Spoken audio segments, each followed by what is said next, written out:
Prime Minister Benjamin Netanyahu on Thursday acknowledged that a meeting between U.S. President Donald Trump and his Iranian counterpart Hassan Rouhani, which he has vehemently opposed, could nonetheless take place in the near future.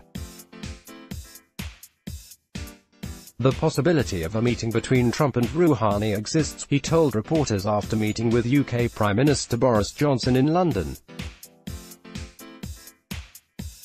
"I don't tell the president who to meet. Still, if such a meeting were to take place," Netanyahu said, he was certain the president will bring a tougher and more sober approach to such an interaction than what we have previously seen. Get the Times of Israel's daily edition by email and never miss our top stories. Free sign up on Wednesday. Trump told reporters he did not rule out meeting with Rouhani in the near future. Asked at the White House whether he might meet with the Iranian leader at the United Nations, Trump responded, "Sure, anything is possible." U.S. President Donald Trump speaks to the media before leaving the White House in Washington for Camp David in Maryland on August 30, 2019. Mandel Nahn, AFP. In recent weeks, France has made significant efforts to bring the American and Iranian leaders together to try to find a diplomatic solution to the nuclear impasse.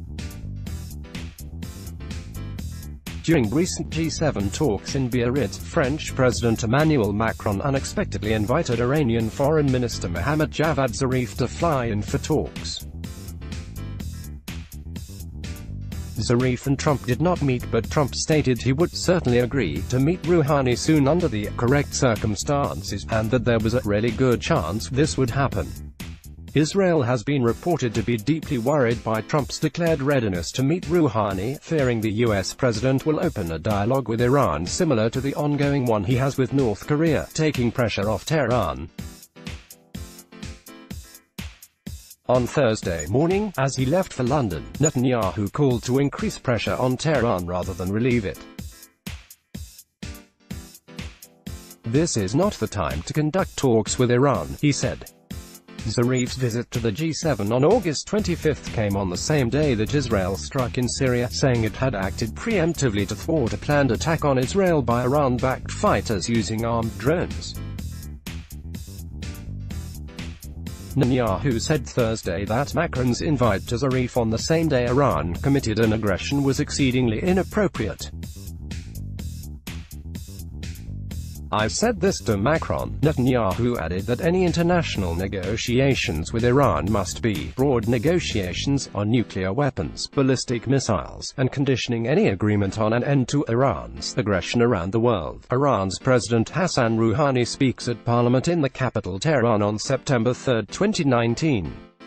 At a KENAI-AFP on Wednesday, Rouhani announced additional steps away from the 2015 nuclear agreement, vowing to accelerate nuclear activities if Europe fails to satisfy Tehran's demands.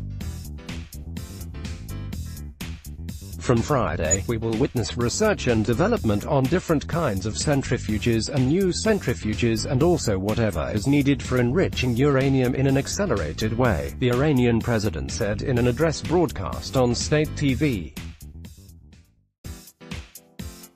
"All limitations on our research and development will be lifted on Friday." Netanyahu highlighted that threat on Thursday morning. "This morning we were informed of another violation, more defiance, by Iran, this time in its striving to attain nuclear weapons." Netanyahu said Rouhani's announcement showed Iran continued to work to acquire nuclear weapons, while also carrying out aggressive acts against international shipping and against countries in the region, and continuing in its efforts to carry out murderous attacks against the State of Israel. U.S. President Donald Trump and French President Emmanuel Macron talk before a family picture with G7 leaders and guests at the G7 summit in Biarritz, southwest France, on August 25, 2019.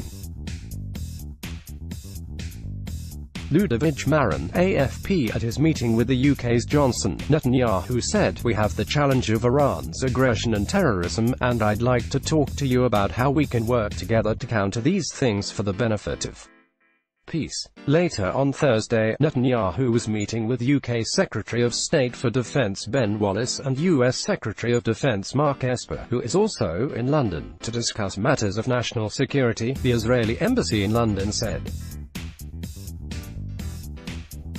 The UK is one of the signatories to the 2015 Iran nuclear deal and continues to firmly back the agreement, but has recently clashed with the Islamic Republic after it detained a UK-flagged oil tanker in the Strait of Hormuz.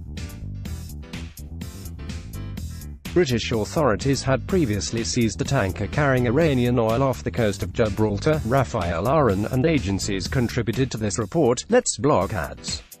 Why?